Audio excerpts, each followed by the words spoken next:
Hello, Flat Earth researchers, debaters and debunkers.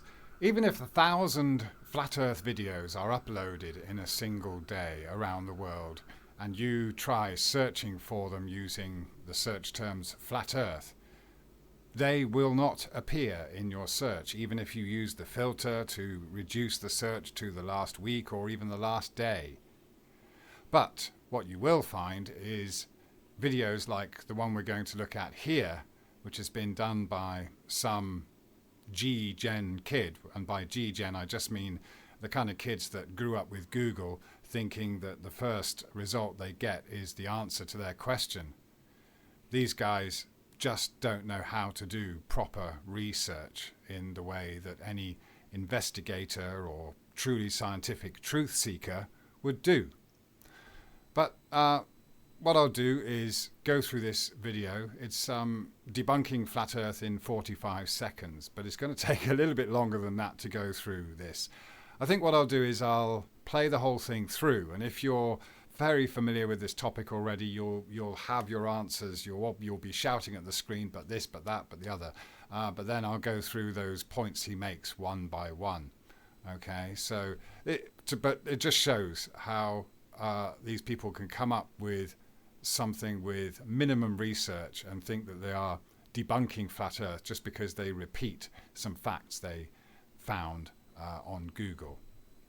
Debunking Flat Earth in 60 seconds or less. We first proved the Earth was a sphere using a literal stick in the ground, so it's not hard to understand. Space looks different to people in the southern and northern hemispheres. I mean, compare the moons. This only makes sense if people in Australia are upside down relative to the northern hemisphere. And what about lunar eclipses? The Earth's shadow is cast onto the moon as a perfect circle. And what about our literal photos of Earth? Do flat earthers use GPS? Because GPS only works because of the satellites orbiting our very spherical Earth. And we can see other planets using telescopes. Why are they spherical but Earth isn't? And I would ask as well, why do these proofs not include a single measure of curvature on the surface of the Earth ever made? Anyway, this is really quite silly and simple, but let's go through them anyway. Debunking Flat Earth in 60 seconds or less. We first proved the Earth was a sphere using a literal stick in the ground, so... Okay, we, the royal we, he wasn't there, and whether or not Eratosthenes existed, that's who he's referring to, who knows whether he was really a person and what he was actually measuring. Now, it's funny because when you look on Google, you do a Google search, how did we first measure the Earth or something to that effect, you will come up with pages and pages of the Eratosthenes experiment. And so, of course, every flat earther knows about the Eratosthenes experiment because that was the first piece of information they came across, if they didn't know it already, when trying to find out if anyone had ever actually measured any curvature on the surface of the Earth. So Eratosthenes measured a circumference, the circumference of the path that the sun makes. Now, usually when we draw a circumference, it's on a flat piece of paper from which you can draw a radius to the outside, and you can do some mathematics and you can calculate the assumed circumference of your circle. Yeah? So that's not really a definition of curvature. It's certainly not a measurement of curvature. It's just an assumption that this guy measured a circumference that you would usually do on a flat surface, and they pretend that it's a circumference of, or the girth of a globe Earth at the equator. The other thing is that this experiment doesn't prove anything because you can get exactly the same results with a local light, and that's what we see. We see shadows of different lengths because we have a local sun. The surface isn't curved. You can try this yourself, and it's an experiment that you can try yourself, or you can just look outside and see where streetlights might be illuminating and casting shadows on a series of posts or whatever. Okay, this is observable in our reality. that measuring shadows doesn't prove anything. And a comment you'll often hear from today's physicists, or theoretical physicists, I should say, is that, well, Eratosthenes was quite close for his time, and even according to today's more accurate measurements, he was not far off. Well, are they measuring any curvature? No, they are just finding more definitive ways to measure the shadows, or measure them in smaller increments or more accurately. It's nothing to do with measuring any curvature. All right, so Eratosthenes is the fundamental so-called proof for the foundation of the globe belief, because he measured a circumference, but that doesn't determine anything whatsoever. Anyway, next one. So it's not hard to understand. Space. Okay, yeah, I'd agree. It's not hard to understand, but it's very, very difficult to prove. Looks different to people in the southern and northern hemispheres. I mean, compare the moons. This only makes sense if people in Australia are upside down relative to the northern hemisphere. Oh, okay, so another simple one to debunk. All you do is put a picture of the moon or anything you like on your ceiling or even on your floor, and you look at it from one side of your flat floor and then from the other side of your flat floor. And simply being on the other side means that you see it from a different perspective. So you certainly do not assume that the only way that you can see this happening is by being on opposite sides of a spherical Earth, or even, as he said, upside down in Australia relative to someone up north. I mean, that's just a ridiculous concept anyway, not something that anyone can actually prove as happening in reality. It's just part of a concept. All right, on to lunar eclipses. And what about lunar eclipses? The Earth's shadow is cast onto the moon as a perfect circle. And what about our... Okay, all right. Well, lunar eclipses, of course, the shadow is assumed to be a globe Earth, but as you'll know, there are certain eclipses where we see the sun and the moon above the horizon at the same time, and so something else is happening up there. And when it comes to modeling this idea that you have a globe Earth orbiting a massive sun 93 million miles away and coming between the sun and the moon that's much closer and much smaller, we have illustrations, because we don't have any actual photographs or footage of this, we have illustrations of a globe Earth casting a shadow that tapers off into a cone shape in the distance. Basically, this shadow gets smaller and smaller until it hits the moon at the right time for a lunar eclipse. But in reality, we never see shadows that are smaller than the object casting the shadow. Go and check it outside for yourself on a sunny day. Have a look at the shadow cast by you or a building. You'll see that the shadow is always about the same size as the building, or larger. Of course, a shadow might stretch off into the distance, but you'll never see a shadow actually get smaller. And this also goes against the idea that the sun is massive and it's emitting parallel rays of sunlight.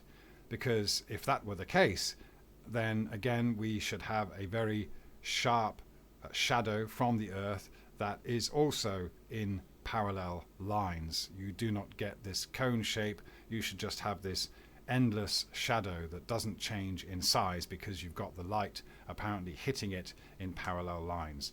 So lunar eclipses are again just looking up at the sky and making assumptions about a presupposed model. They don't prove that the Earth is a sphere in the first place. Our literal photos of Earth. Okay, and he called them literal photos of Earth. Shows how little research this guy has done, because if you take that photograph there from the actual NASA website, if that's where it's from, and you play around with the levels, you can see that that Earth is pasted on. And again, you still have to believe that people went to the moon in the first place to get that shot. And you have to believe that it's not possible to do if you didn't want to just do it and pretend that you've been to the moon and take lots of money for the mission to get there, and then in return deliver a few photographs based on what everyone would assume the Earth would look like anyway. there are so many ways you can debunk that photograph as well, because the same photograph is used in different scenarios. The clouds don't move, everything stays the same.